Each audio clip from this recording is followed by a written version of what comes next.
भूल हम अनादिकाल से सबसे बड़ी भूल हम करते आए। हम नहीं समझ पाए कि शास्त्रों में हमारी खुद की कहानी लिखी हुई है। शास्त्रों में जो लिखा है हमारे अंतर चेतना के परिणामों को निकाला है। मंदिर में चोखा भगवान है। चोखा भगवान मिलने के बाद तो हमने तो भक्तांबर में पढ़ा है कि हे भगवान, जो एक बार इक्षु रस का पानी पी ले, इक्षु रस पी ले, उसे लवणों दध का खारा पानी पीना चाहे, कौन कौन पीना चाहेगा। और यहां तो पूरा का पूरा गन्ने का ग्लास पे ग्याल निकाल गए, फिर भी सोडा वाटर पी रहे हो, फिर भी नमक की बात है हो रही। सब कुछ करने के शास्त्र में सब कुछ ऐसा लिखा है। एक बार सच्चे देव मिल जाए फिर व्यक्ति भवांतरेपि न कदाचित पीक्षितोषि। क्या कहा? भवांतरेपि न कदाचित पीक्षितोषि। इस भव में तो छोड़ो, भवांतर में भी वह कभी सच्चे देव के अलावा कहीं भटकता नहीं। बोलो जैनियों में सच्चा देव है कि नहीं तुम्हारा? फिर भी तुम कहां कहां पाए जाते हो? फिर भी तुम्हारी श्रद्धाएं, तुम्हारी आस्थाएं कहीं ना कहीं अगरबत्ती का पुड़ा लिए घूमती हैं।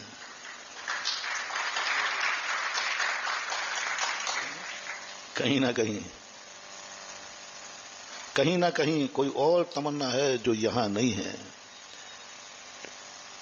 मंदिर का देवता सच्चा है, तुम्हारा देवता भी सच्चा नहीं है। तुम्हारा देवता सच्चा नहीं है। तुम कह रहे हो हाँ मंदिर के मुनीश्वरत नाथ तो सच्चे हैं और वो हमारे हैं, लेकिन जब तुम्हें हम अगरबत्ती का पोड़ा लेते घूमते पाए गए, बोले भैया ये क्या है? अरे महाराज आप समझते नहीं, मंदिर वाले मुनि मृष्ट तो सच्चे हैं, मंदिर में सच्चे हैं, मंदिर के बाहर तो क्या है। धर्म की बातें हम सुनने के बाद, समझने के बाद व्यक्ति कहीं ना कहीं से अपना बचाव कर लेता है। जैसे पंडित जी साहब ने बचाव कर लिया कि शास्त्र के व्याख्यान अलग हैं और बाजार के, आप भी देखना, अपने मन को ये उदाहरण जिंदगी में याद रखना। तुम्हारा मन भी जब कोई कहे तुम क्या कर रहे हो, बोले नहीं इस अपेक्षा से ठीक है, कोई ना कोई अपेक्षा निकाल के तुम पाप कर लोगे, कोई ना कोई बहाना निकाल के तुम कसाई कर लोगे, कुछ ना कुछ बहाना बना दो, नहीं ये इस अपेक्षा से ठीक है, मैं कोई गलत नहीं कर। हाँ शास्त्र में जो लिखा है वो सही लिखा है, लेकिन मैं जो कर रहा हूं ये भी गलत नहीं कर रहा हूं, दोनों विपरीत है। शास्त्र में लिखा है वो सही है और मैं जो कर रहा हूं वह भी सही है, दोनों विपरीत कार्य कैसे हो सकते? विपरीत बात कभी संभव नहीं। ज्ञान कला जिनके घट जागी, बेजग माही सहज बैरागी, ज्ञानी मगन विषय सुख भोगी, यह विपरीत संभव है नहीं। पंडित जी साहब बनारसी दास ने 16वीं शताब्दी में इस सवैया लिखा था। असंभव, यदि तुम्हारा सिद्धांत सच्चे देव साध गुरु पर हो गया है तो फिर तुम कभी विपरीत दशा हो ही नहीं सकती। संभव है नहीं, संभव है नहीं। कठिन नहीं कह रहे हैं, क्या कहते हैं? संभव ही नहीं है कि तुम कभी, क्योंकि ज्ञान कला तुम्हारे अंदर जाग गई, तुम कभी विपरीत मार्ग पर चल ही नहीं सकते। तुम्हारे शास्त्र का बैगन और बाजार का बैगन अलग हो ही नहीं सकता। मार्ग मेरा देव सच्चा है, मेरा गुरु सच्चा है, मेरा शास्त्र सच्चा है, सब कुछ सच्चा है। बस एक आवाज और लगा दो, बस एक आवाज और मुझे काफी जांच लेने दो, और आज जांच लो काफी, मैं भी सच्चा ही निकलूंगा।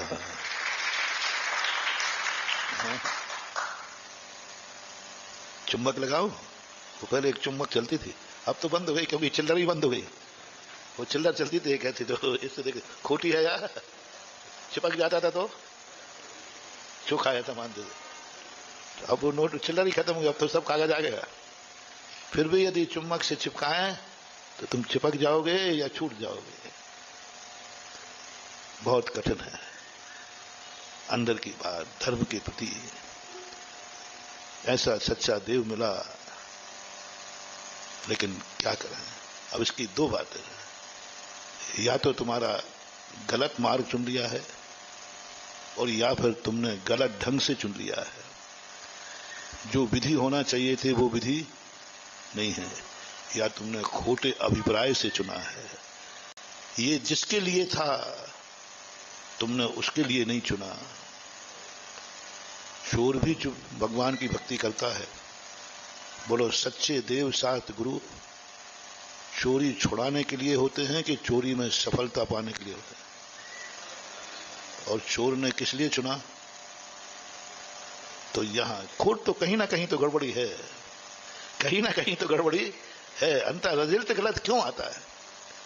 या तो तुम्हारा अभिप्राय गलत है। चोखे भगवान जिसके लिए थे तुमने उसमें उपयोग ना करके, भगवान बैठे थे कि मैं चोरी त्याग कराऊंगा और तुम नरिया लेके आए कि महाराज चोरी में सफलता का आशीर्वाद दो, आज चोरी करना है। रावण ने क्या किया? भगवान पाप से मुक्ति कराने के लिए बैठे थे और वो मंदिर में गया पाप में सफलता पाने के लिए। बस यहीं से विनाश चालू होता है। सच्चा देव सात गुरु से विनाश, सच्चे धर्म से विनाश। खोटे से नहीं कह रहा हूं, क्योंकि तुमने पहले ही कह दिया मेरा देव खोटा नहीं है, मेरा गुरु खोटा, मेरा शास्त्र खोटा, मेरा नमोकार मंत्र खोटा। आपने जो कह दिया मैंने मान लिया। लेकिन तुम खोटे क्यों हो? धन पाकर दरिद्र क्यों हो? धर्म पाकर के दुखी क्यों हो? तो अब तीसरा पॉइंट पे अपन आ रहे हैं कि शायद तुम्हारा अभिप्राय खोटा है। तुम अंधे क्यों हो आंख पाकर के? क्योंकि आंख से जो देखना चाहिए वो नहीं देख रहे हो, और जो देखना नहीं चाहिए वो देख रहे हो। बस ये है, जो देखना चाहिए वो नहीं देख रहे हो और जो नहीं देखना चाहिए वो देख रहे हो। तो गुरु ने काफी जांची, बोले तेरी आंख कैसी है? बोले बहुत अच्छी है। तो उन्होंने दिखाया कुछ दिख रहा है? बोले नहीं दिख रहा है। क्योंकि तुम वो देख ही नहीं रहे हो जो देखने के लिए आंख थी। तुम वो देख रहे हो जिसके लिए आंख थी ही नहीं। कानों से सुनाई पड़ रहा है, बड़ा बहुत चोखे खान है। परीक्षा की तो मैंने ये बोला सुनाई पड़ा? बोले नहीं पड़ा। कानों से जो सुनने के लिए कान थे वो तो सुना नहीं, और जो सुनना नहीं था वो कानों से। हमें जहां पैरों से चलना था हम वहां चले नहीं, और जहां नहीं चलना था वहां हमने दौड़ लगा दी। हम अभिप्राय खोटा कर दिया। आज धर्म को लोग अपने स्वार्थ के लिए, पापों के लिए, संसार के लिए, संसार घटाने के लिए कोई धर्म नहीं कर रहा है। हर व्यक्ति संसार बढ़ाने के लिए कर रहा है। कुछ गलत बोल रहा हूं तो अंतर चेतना से छाती पे हाथ रख के बताओ, संसार घटाने के लिए धर्म हो रहा है या संसार बढ़ाने के लिए? झूठ बोले कौआ काटे। मंदिर में बैठे हो मुनि सुब्रत नाथ, तुम गलत बताओगे मैं भगवान का कैमरे में देख लूंगा, सीसीटीवी है। हाँ तुम गलत बोलोगे पर सीसी कैमरा खोल के देखेंगे तो? जब मैं सर्वज्ञ भगवान से पूछूंगा भगवान ये सही बोल रहा है क्या, तो भगवान सब बता देंगे। बोलो संसार घटाने का मन कितना है और संसार बढ़ाने का मन कितना है?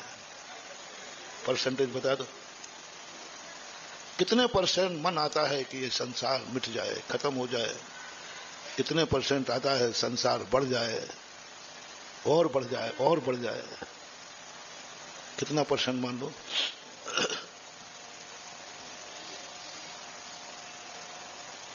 कितना परसेंट मान लो? संसार बढ़ाने के लिए लोग धर्म करते हैं या संसार घटाने के लिए? कितना परसेंट मान लो? जो आप कह दोगे मैं मान लूंगा। बस मुझे तो एक बात सिखाना है। मैं जितना भी बात नहीं कह रहा उसका एक ही बात मेरा उद्देश्य है कि भैया शास्त्र के भटाओ और बाजार के बैगन दो मत करना, एक करना। बस इतनी सी बात तुमसे कहलवाना। बस दोनों एक मान लो, बस मेरा आज का प्रवचन देना सफल हो जाएगा। कि शास्त्र का बैगन और बाजार का बैगन अलग अलग नहीं है। शास्त्र के पाप और हमारे पाप अलग अलग नहीं है। शास्त्र की कसाएं और हमारी कसाएं अलग अलग नहीं है। सब एक ही है। बोलो कितने परसेंट लोग संसार घटाने के लिए मंदिर आते हैं, धर्म करते हैं, और कितने लोग संसार बढ़ाने के लिए कि मेरा संसार और बढ़े? परसेंटेज बता दो।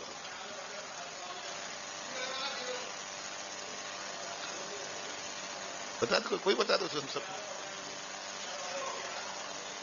परसेंटेज बोलो। 99 मान लिया मैंने, ठीक है। एक मुझे खुशी है, कम से कम 1% अभी। बस अब मुझे ज्यादा तकलीफ नहीं है। 100% कहते तो हताश हो जाता है। 1% आपने कहा, अब कोई चिंता नहीं है। 1% भी है, शून्य में बढ़ा दूंगा। मेरे पास कुछ नहीं है, मेरे पास शून्य है। मेरे पास क्या है? शून्य है। यदि तुम पूरा कह देते तो मैं शून्य देके क्या करता, लेकिन तुमने 1% धर्म किया, अब 1 पर शून्य मैं बढ़ा दूंगा। तो 1 से कितने हो जाएंगे? 10 से कितने हो जाएंगे? 100 से कितने हो जाएंगे? बस 1% तो तुम रहो, शून्य गुरु बढ़ा देगा, बेड़ा पार हो जाएगा। 1% तो रहो कम से कम। 1 नंबर तो है। गुरु के पास शून्य होता है, कुछ नहीं होता गुरु के पास। गुरु के पास, भगवान के पास अपना कोई अधिकार नहीं है, उनके पास शून्य है। भगवान को अपनी जिंदगी का कोई अधिकार नहीं है, उनके पास शून्य है। गुरु के पास भी तुम्हारी जिंदगी का कोई अधिकार नहीं है, शून्य है। शास्त्र के पास भी कोई अधिकार नहीं, तुम्हारा शून्य है। अब तुम्हारे लिए सोचना है, क्या 1% भी धर्म है? क्या 1% भी कभी धर्म के लिए आए? क्या 1% भी कभी भाव आया? मेरी भूल है, 1% में बता देता हूं। इतना सा तुम संसार बढ़ाने की चेष्टा कर रहे हो, कभी ये भाव आया, ये मेरी भूल है। बस इतना सा पंडित जी कहते हुए कि ये पंडितानी को मूर्ख बनाने की मेरी भूल है, कि शास्त्र का बैगन अलग है, बाजार का बैगन अलग है, ये मेरी। खा लेना, मैं मना नहीं कर रहा हूं, नाली में से उठाई खा लेना, वहीं खा लेना, क्या फर्क पड़ता है? मुझे कोई तकलीफ नहीं होगी। कोई नाली में खा लेना, नाली के उठा के खा लेना, बस इतनी सी अंदर से आवाज आ जाए, ये जो मैंने फर्क किया है ये मेरी भूल है। जो मैं संसार बढ़ाने के लिए धर्म कर रहा हूं करो, लेकिन ये मेरी। बस ये यदि तुमने 1 नंबर ले लिया, जब गुरु मिलेगा वो 1 के आगे शून्य लगा देगा।